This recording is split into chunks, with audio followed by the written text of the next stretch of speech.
កាលពីអេពីសូតទី1ពួកយើងបានបាក់ម៉ូតូតាំងពីឡានក្នុងផ្សារមកម៉ាក់និយាយទៅរករ៉ាក់មកហើយក៏ជាលើកទី1ដែលពួកយើងបានដាច់ទឹកតាមផ្លូវហើយក៏ដាច់បាយតាមផ្លូវផងដែរយ៉ាមើលតើផ្លូវឡើងទៅដឹងថាចោតប៉ុណ្ណាយ៉ាណាមួយក៏ជាលើកទី1ដែលខ្ញុំបានឡើងក្នុងផ្សារនេះមើលតែមុខមិត្តភ័ក្តិខ្ញុំដឹងហើយពេលតែឡើងទៅដល់ប៉ុន្តែពួកយើងទទួលបាននៅទេសភាពស្អាតៗដូចជាថ្ងៃលិចនៅលើកំពូលភ្នំហើយយើងក៏បានផុសដ្រូនផងដែរយ៉ាពួកយើងបានទៅខែប្រាំងតែក៏មើលទេសភាពគឺស្អាតធម្មតាតែគ្រាន់តែមានភ្លើងឆេះស្មៅអីតិចតួចតែប៉ុណ្ណឹងចំពោះអេពីសូត2ហ្នឹងគឺជាអេពីសូតដែលពួកយើងប្លន់ឡើងចុះពីលើភ្នំហើយ let's start the video រនស្ដីអ្នកគ្នាឥឡូវប្លន់ឡើងបន្ទាប់ពីចំណាយពេលមួយយប់មួយថ្ងៃនៅលើខ្នងផ្សារជប់សិនចង់ប្រាប់តិចគឺវីដេអូទាំងអស់ហ្នឹងគឺខ្ញុំអត់កាត់ទេគឺខ្ញុំដាក់ទៅទាំងអស់ហ្មងហើយឥឡូវម៉ោង 6:20 អីហើយមេឃនៅតែចុះអាប់ដដែលហើយអាប់ពេញហ្នឹងហ្មងហើយខ្ញុំមួយមិត្តភ័ក្តិខ្ញុំអត់គិតទេថាខែក្តៅអញ្ចឹងល្ងាអញ្ចឹងឥឡូវនេះ20អង្សាសេហើយយប់មិញដាក់ដូច18ហើយដេកល្ងាមកយកម៉ងអត់មានខ្ញុំមានតែអាវក្រៅមួយទេហើយមិត្តភ័ក្តិខ្ញុំនេះគេពាក់អាវកីឡាខោខ្លីមកបោះតង់លើភ្នំល្ងាឡើងមកយប់ហើយសើមពេញហ្នឹងហ្មងហើយអត់គិតថាវា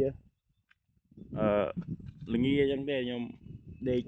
មកយប់គិតថាខែក្តៅអញ្ចឹងយ៉ាហើយអាប់ពេញហ្នឹងហើយវាជាបបផ្សោតថ្មីរបស់ខ្ញុំហ្មងខ្ញុំអត់ដែរឡើងភ្នំខ្ពស់អញ្ចឹងទេធ្លាប់តែឡើងធំទឹកធ្លាក់ជ្រៅអួយតែប៉ុណ្្នឹងហើយនេះនំផ្សារឡើង3 4ម៉ោង4 5ម៉ោងហើយឥឡូវខែក្តៅទៀតអញ្ចឹងគឺឡើងខែល្ងាហើយខែភ្លៀងហ្នឹងខ្ញុំឡើងខែក្តៅស្មៅងាប់អស់ហើយអត់មានឃើញណាគេឡើងមកទេខ្ញុំឡើងមកគឺដូចមានតែ2នាក់មកខ្ញុំទេអ្នកខ្លះគេឡើងគេជិះម៉ូតូមកអញ្ចឹងប៉ុន្តែគាត់ហើយគេចុះទៅវិញដោយសារថ្ងៃហ្នឹងចូលឆ្នាំចិនក៏ដឹងដែរចេះហើយមកយកពេលមានឃើញតែតង់ខ្ញុំ2នាក់មកខ្ញុំទេហើយ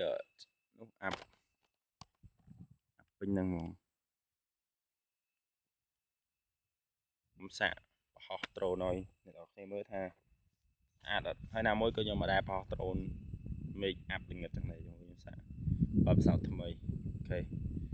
យើងនឹងខ្ញុំនឹងហើយវីដេអូខ្ញុំបងខ្ញុំអត់សូវកាត់ចោលទេខ្ញុំទុកទាំងអស់មកខ្ញុំខ្ជិលថាបើសិនខ្ញុំជួបបញ្ហាខ្ញុំថតហើយខ្ញុំទុកពីជាវីដេអូសម្រាប់ខ្ញុំមើលនៅថ្ងៃក្រោយពេលដែលខ្ញុំចាស់អីចឹងទៅហើយឬក៏ថ្ងៃណាមួយខ្ញុំមកអង្គុយមើលវីដេអូហ្នឹងហើយវាបានការចងចាំឬក៏ memory សម្រាប់ខ្ញុំចឹងខ្ញុំមកចង់កាត់អីញ៉ៃទេទុកដាក់ចូលទាំងអស់អូខេហើយនឹងមានសកម្មភាពទៀតដែលខ្ញុំថតដាក់នៅក្នុងនោះទៀត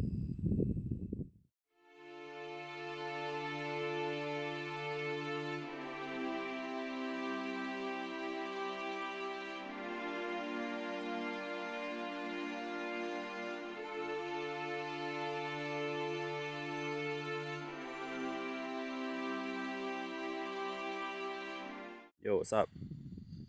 លើកទី1អត់ចេះបត់តង់នេះឥឡូវមើល YouTube ឡយហ្មង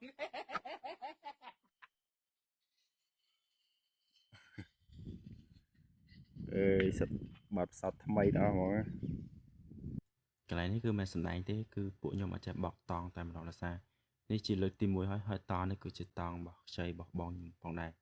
យ៉ាហើយនិយាយទៅគឺកោសុតតែម្ដងអត់ចេះទេមកទៅមុខដល់ហើយគឺអត់ព្រៀងទុកអត់មានព្រៀងអីទេមកយកតង់មកគឺបលីហើយបត់បើសិននៅលើខ្នងផ្សារណាអត់មាន YouTube ទៀតគឺពួកខ្ញុំមិនដឹងថាធ្វើបត់មិនទេបើកកវងមករួចហើយយើងបត់ចេះ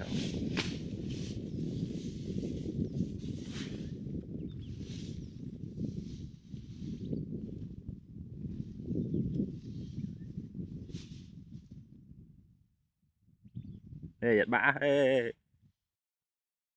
What the fuck សួស្តីអ្នកគ្នាឥឡូវខ្ញុំត្រឡប់ទៅវិញហើយពេលដែលយើងទៅវិញយើងកុំភ្លេចសម្អាតកន្លែងដែលយើងគេងហើយយើងយកអីមកយើងយកទៅវិញហើយជួយម្អែមជើង កាន់ប្រហែលជា1គីឡូឯទេមានក្រមមានធុងសម្រាប់មានអីចឹងយកទៅបោះចោលអស់គ្នានេះគឺចំហើយ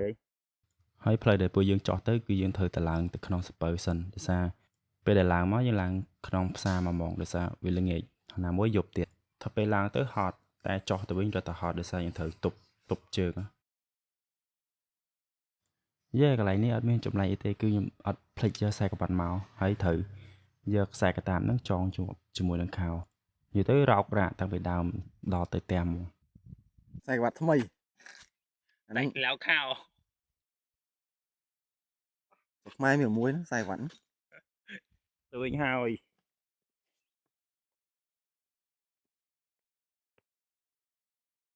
ឆ្ងល់មិនគេរកផ្លូវឡើងទៅឃើញនិយាយទៅខ្ញុំអត់ឆ្ងល់អត់យល់ហ្មងនេះកន្លែងនេះខ្ញុំឆ្ងល់មិនបានគេធ្វើផ្លូវឡើងភ្នំបាននៅព្រៃឡើងក្រាស់ហើយធ្វើមិនបានឡើងទៅដល់កំពូលភ្នំបានដូចខែហ្នឹងស្មៅឆេះមែនតែក៏មើលទេសភាពគឺស្អាតបែបខែក្តៅអូល្ងឹតឆឹង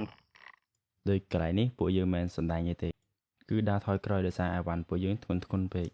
ណាមួយពេលដើរថយក្រោយអញ្ចឹងទៅក៏ជួយសម្រាប់ទម្ងន់មួយយ៉ាងដែរហើយក៏ជាបបផ្សោតខ្ញុំដំបូងដែលឡើងភ្នំហើយក៏ដឹងថាយ៉ាហត់ដល់ថ្នាក់ហ្នឹងដែរអញ្ចឹងសម្រាប់អ្នកដែលឡើងភ្នំដំបូងដូចពួកខ្ញុំ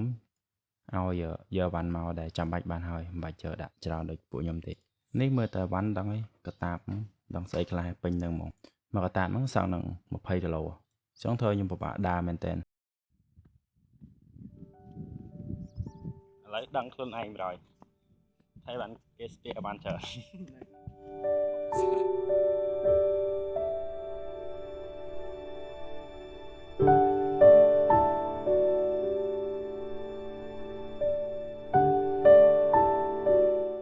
ខ្ញុំនៅខាងនោះ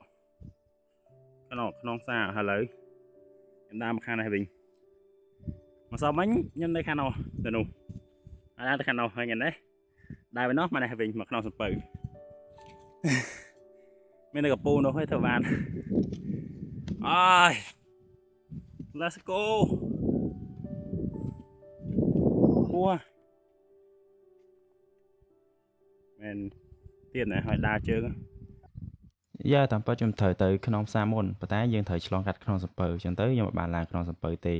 ខ្ញុំត្រូវដើរតាមជើងភ្នំហើយទៅក្នុងផ្សារមកទៅធ្វើឲ្យបរិយាកាសនឹងញ៉ៃតិចឯង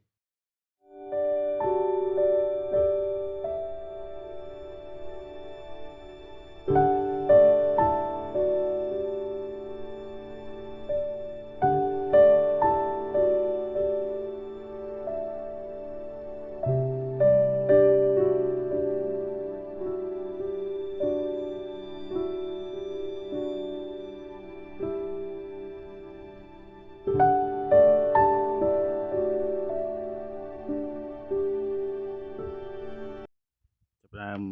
រកខ្លួនឯងឃើញបដាហើយគ្មានន័យល្អជាងការរកខ្លួនឯងឃើញទេនៅឡើងចុះទៅលើនោះមកហើយដើរពីខាងនោះវងមកនេះហើយឡើងទៅលើនោះទៅមកចុះមកមានន័យល្អជាងការរកខ្លួនឯងឃើញទេបងហើយនិយាយទៅខ្មែរក្រហមសតមកតែឡើងភ្នំ